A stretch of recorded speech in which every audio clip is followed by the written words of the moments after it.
እንዳሳለፈች ማለትም የዚች እህታችንን ቪዲዮ ከተመለከትኩ በኋላ ልተኛ ያልኩትን ትቼ ነው ቪዲዮ እየሰራሁላችሁ ያለሁት። ሼር ኮፒ ሊንክ አድርጉት። እህታችን እንግዲህ ብዙ ትራውማ እንዳሳለፈች ማለትም የአይምሮም ሆነ የአካላዊ ጉዳቶች እንደገጠሟት መረዳት ይቻላል። ታሳዝናለች በጣም። ይህንን ያደረሰባት ደግሞ አውሬ ወይም እንስሳ አይደለም፣ ከአውሬ የከፋው በጣም እንግዲህ በራሳችን እንፈርኛ ወንዶች ከአውሬ በከፋ ሁኔታ ባል ተብሎ የቀረባት የገዛ ፍቅረኛዋ የራሷ ባል ነው ይህን ያደረገው። አንገቷን በጩቤ አርዶ ሆዷን ተርትሮት እንግዲህ ትረፍ ያላት ነፍስ እግዚአብሔር አተርፏት ነው አሁን ለምስክርነት በጣ የነገረችን ያለችው ታሪኳ። በጣም ነው የሚያሳዝነው፣ በጣም ነው የሚረብሸው። እንግዲህ ከቻላችሁ እናንተ አዳምጡት ዩቲዩብ ላይ ቪዲዮውን። ግን በዚህ ውስጥ እሷን አለማድነቅ አይቻልም።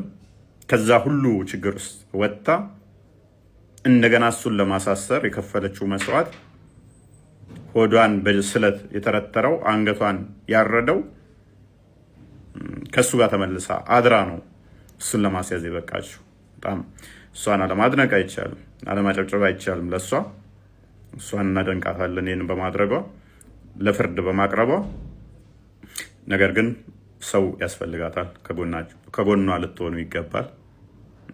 ምንም አይነት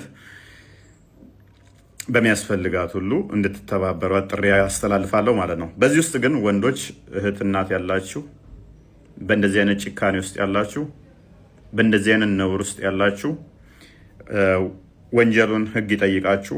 ኃጢአት እንደሆነ ግን እኔ በማቀው ልንገራችሁ፣ ይሄ ኃጢአት ነው። የእግዚአብሔር መንግስት መውረስ ማትችሉበት ኃጢአት ነው። በምድር ወንጀል ነው፣ ብትሞቱም ደግሞ ኃጢአት ነው። ለቤተክርስቲያን ጥሪ ማስተላለፍ ፈልጋለሁ። ቤተክርስቲያን እንደዚህ አይነት የሚያደርጉትን በንስሐ ልጆቹ አማካኝነት፣ በንስሐ አባቶች አማካኝነት ተከታትላ ከቤተክርስቲያን ልለያቸው ይገባል የሚል አቋም አለኝ። በሚስቶቻቸው ላይ እንደዚህ አይነት ጭካኔ የሚፈጽሙ ባሎች ከቤተክርስቲያን ተመትረው ሊለዩ ይገባል። እንደ ምእመን ሊቆጠሩ አይገባም። የትኛውም ክርስቲያናዊ ህብረት ሊያደርጉ አይገባቸውም የሚል አቋም አለ። ምክንያቱም ፍትሐ ነገሥታችንም ያስቀምጠዋል።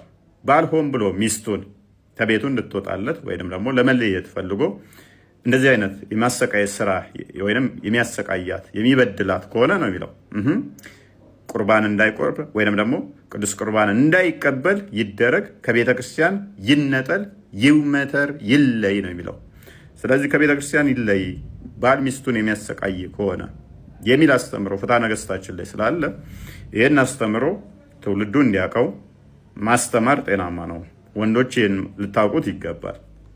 ሚስታችሁን የምታሰቃዩ ከሆነ እንዳስተምሮታችን መሰረት ክርስቶስ ቤተክርስቲያንን አላሰቃያትም እና እስከ ሞት ድረስ ወዷታልና ወንድ በክርስቶስ እንደተመሰለው ቤተክርስቲያን ደግሞ ሴት በቤተክርስቲያን እንደተመሰለችው ባል ሚስቱን መንከባከብ መጠበቅ እንዳለበት ክርስቶስ እስከ ሞት ድረስ ቤተክርስቲያንን እንደጠበቃ እንድትከባከባት እንደዛ ምሳሌው መሆን ማይችል ከሆነ